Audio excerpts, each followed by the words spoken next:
Hello, it's been a while since we have talked together about new releases. I would like to focus on the ones that are the best, in my opinion. You can see I have something going on my MacBook, but let me change. Let's have a plain background so I can put the pictures more clearly this way. I want to start with Hourglass. I will refer to two Instagram accounts today. Amit Beauty Talk will be the main one today, but she doesn't have the Hourglass palettes, so I will refer to this Rhyme Beauty. I don't want to draw conclusions based on these edited pictures. What I can tell is that I like the packaging of this collection more than last year, for example. In this picture, there are the 3 holiday palettes on top, but there are also the, charms palettes, the ones at the bottom of this image. And those ones are harder to find, at least in Europe. Let's start from those. Out of all of these, honestly, I like also those. I like the middle one of the bottom 3, but also I find quite romantic the one on the right. When it comes to the top, the holiday palettes, well, again, these are quite edited pictures. I like the deep palette. It will depend how orange it will be in real life. Out of that Spellbound, I like the bottom row of the 2 blushes because there's a mauve quality. One is plum, the other is mauve.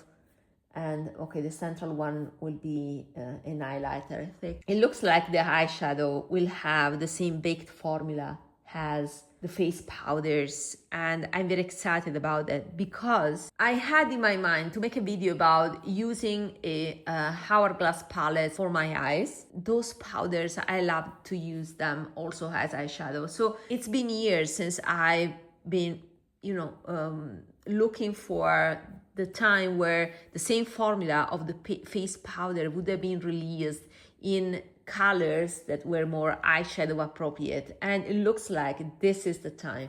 It looks like those eyeshadows will be baked. It looks like the same formula as the powders, but in colors that are darker, great as eyeshadows. If that is the case, there can be a chance that I buy all the 3 holiday palettes to have all the colors of those eyeshadows. The light palette has already a bronzer that I think is quite orange. I can already see from this edited picture. But the blushes are nice because they're light. There's one cooler version, one warmer version, but they are not the usual corals and pink. I mean, the pink looks like more lavender. Then we have a peachy shade. I like the mauve eyeshadows. I mean, for the light palette, I like the duo of eyeshadows and the cool toned blush below the eyeshadows. From the medium palette, I like the eyeshadows and I like the blushes. And for the deep palette, I like almost everything with the exception of the 2 face powders in the top row. If I have to count how many pans I like, the deep palette wins. Then I don't know, maybe the light palette is more unique in terms of the cooler tone shades.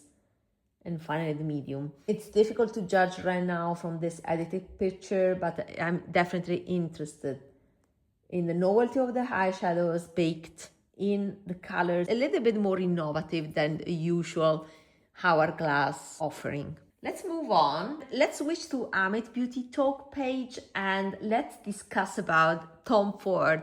So the Metallust is back. You may know that it went viral in 2022. Still so many palettes that were orange.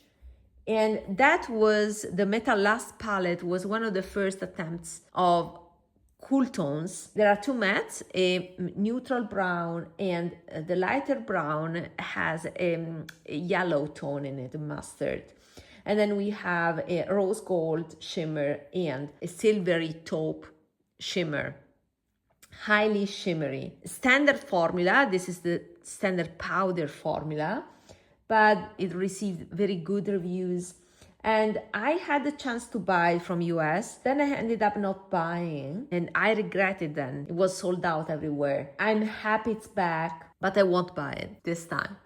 And the reason is I'm totally satisfied with my Byredo Bibliophilia palette. If I have to be completely honest, and that's the purpose of this chat, I appreciate the standard powder by Tom Ford, but not to the point that I can go crazy and buy it. I prefer the Byredo formula compared to the standard powder by Tom Ford. At that time, 4 years ago, it made sense because there were less palettes that were cool toned. But now I found my holy grail in the Byredo palette. And for the two shimmery shades, they are not in the Byredo palette, but I can find Argelé options that I personally prefer rather than these shimmery standard powders. Although they are very shiny, is objectively a great palette, but yeah, it's kind of redundant at this point. With the high price point of Tom Ford, it doesn't make sense to me to have a palette in the standard formula. If I want to buy palettes at those price points, at least it should be a Argelé version. My friend Anastasia on Instagram, she has purchased the Metallust by Tom Ford. I have seen her swatches, so I'm curious to know. I'll ask you live, Anastasia, do you think that the matte eyeshadows are so different from the equivalent options you have in Byredo Bibliophilia? I'm very curious to know. Another selected new releases. I'm not talking about all the new releases. I'm just selecting what I think is the best there. Is the RMS Quad. Now, I'm a fan of RMS Argelé formula. So this is a special formula, Argelé formula. The one by RMS is not glittery. I haven't seen glitters by RMS. They're always that smooth Argelé that is one of my favorites.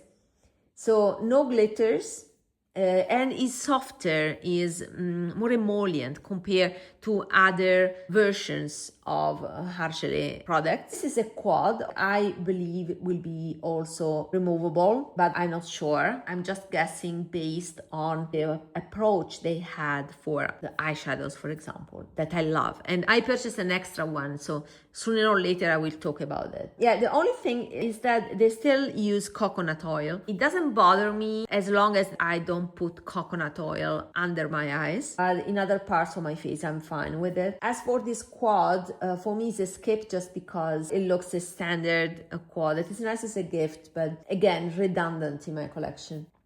Unless I find that the shades in real life are unique, because again, this is an edited picture. This is a highlighter quad, so similar to the Dior, but without the Dior glitters. It will depend on how they look on the skin, because I'm all over that smooth Argelé without glitters. It's hard to find right now, and that's why I'm welcoming something that reminds of the Dior without the glitters of Dior. That's the value in this release. Do you remember the Plan de Paris collection from a couple of years ago? Well, the green palette was missing, and now they have released it in the Argelé formula. For me, that color story is too yellow. It's more spring.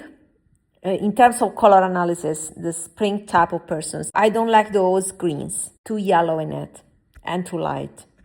Then the Prada lilac blushes. There's a lip balm that I think I'm gonna buy if I find an offer on it. Not full price. As for the blushes, I don't know. I don't like the packaging. The blush itself is nice, the lighter one. The thing is, it's not the right time for me because I like that lilac color only when I'm fair. I associate it with a type of makeup that is more Asian inspired, so no bronzer. So for me, it's a winter color. Right now I'm tanned. I'm more into the bronze type of looks. And this is totally the opposite. I'm not into that right now, but if it's available later on when it's fall, I will consider it. I especially like the balm. The Tom Ford Love Collection, it's a blush and a couple of duos. Tom Ford does those Argelé eyeshadows very well. But they're quite expensive. It's more efficient to buy a quad. It's definitely priced better compared to a duo or a single. I'm more into quads rather than duos, and those duos remind me of the Bobbi Brown duos from some holidays ago that I have.